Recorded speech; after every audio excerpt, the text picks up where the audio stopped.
Assalamualaikum warahmatullahi wabarakatuh. Alhamdulillah. Alhamdulillahirabbil alamin. Wassalatu wassalamu ala asrofil anbiya'i wal mursalin wa ala alihi washabihi ajma'in. Amma ba'du. Berjumpa lagi bersama saya Ramadan Rizky Pratama.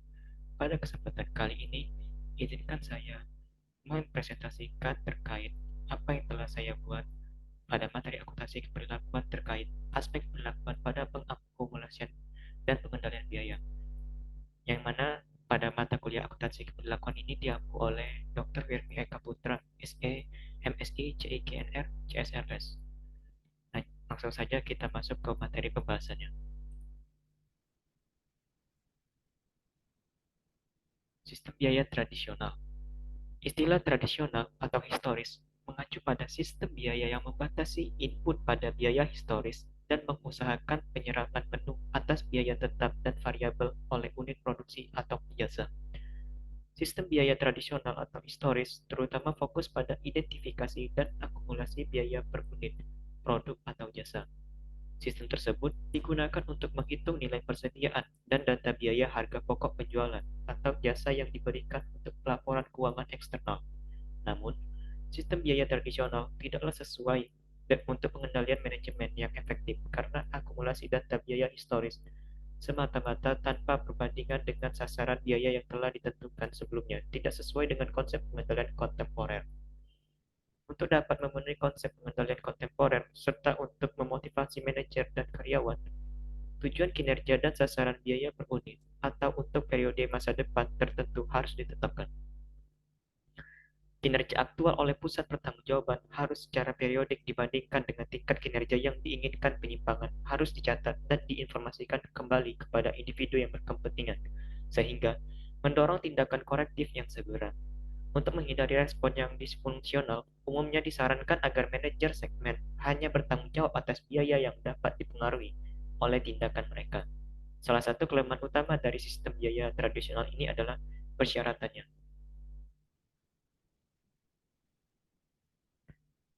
Persyaratan akuntansi keuangan menuntut agar biaya per unit produk atau jasa memperhitungkan semua biaya, baik yang dapat ditelusuri ke suatu produk atau jasa maupun yang terjadi untuk satu periode waktu tertentu atau untuk lebih dari satu objek biaya.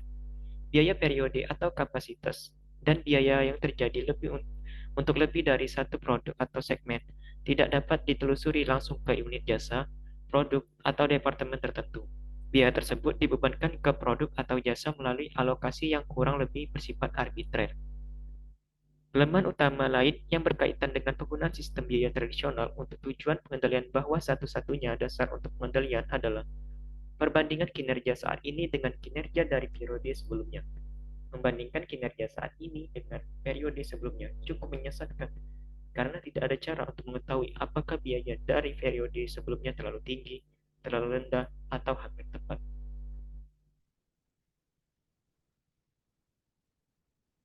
Sistem biaya standar.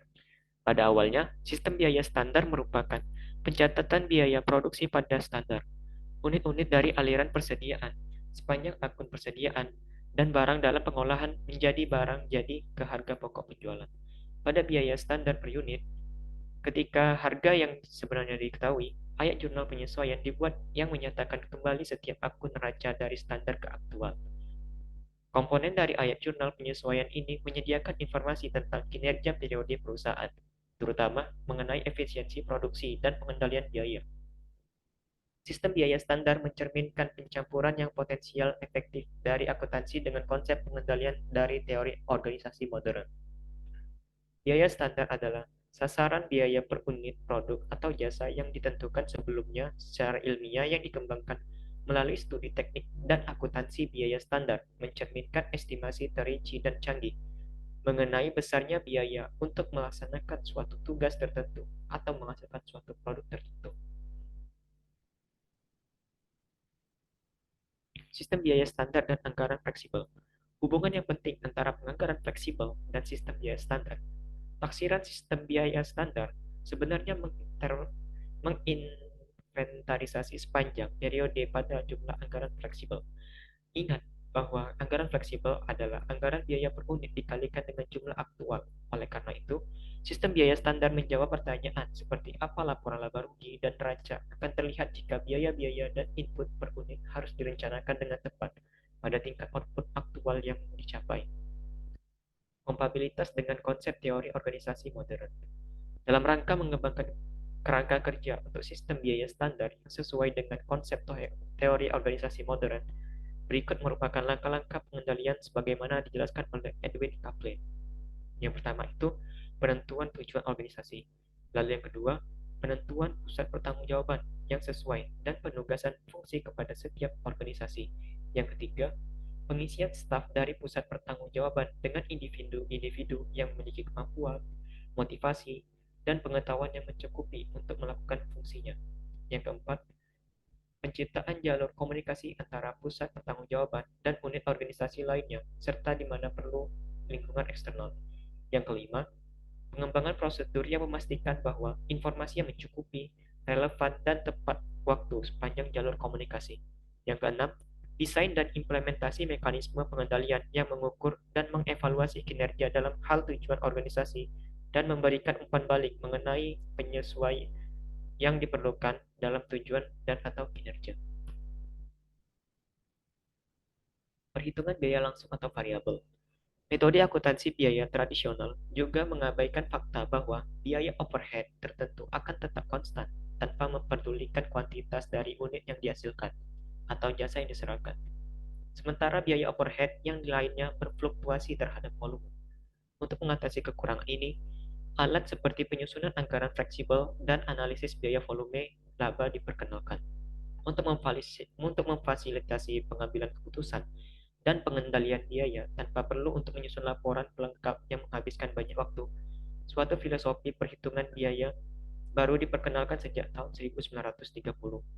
Metode yang disebut perhitungan biaya langsung atau biaya variabel ini dianggap memberikan hasil yang lebih berarti bagi manajemen dan mereka yang berhadapan dengan pengambilan keputusan sehari-hari berdasarkan hasil akuntansi biaya. Salah satu atribut yang paling diterima dengan gembira adalah metode tersebut menghindari terminologi akuntansi yang membingungkan yang menjelaskan hubungan biaya volume laba.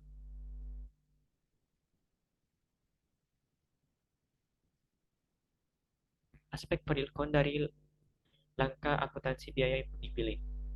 Elemen yang paling berpengaruh dalam menentukan keberhasilan atau kegagalan sistem biaya adalah sistem yang digunakan sebagai kriteria kinerja. Standar yang memiliki fungsi ganda, yaitu berfungsi sebagai tujuan untuk memotivasi pengendalian biaya dan sebagai alat evaluasi kinerja. Standar akan menghasilkan perilaku pekerja yang efisien hanya jika standar tersebut diterima sebagai tingkat aspirasi oleh individu untuk siapa standar pengendalian dan evaluasi kinerja tersebut didesain. Raymond Miles dan Roger Fern mengemukakan 4 prasyarat utama berikut bagi sistem pengendalian yang unggul secara keperilakuan. Yang pertama, standar haruslah ditetapkan dengan cara yang sedemikian rupa sehingga orang menerimanya sebagai sesuatu realistis dan bukannya arbitrer. Yang kedua, orang-orang harus merasa bahwa mereka memiliki pengaruh dalam menetapkan tujuan mereka sendiri. Yang ketiga, orang-orang harus yakin bahwa mereka tidak akan dihukum secara tidak adil untuk variasi normal yang terjadi secara kebetulan dalam kinerja. Yang keempat, umpan balik atas kinerja haruslah bertujuan untuk koreksi maupun evaluasi.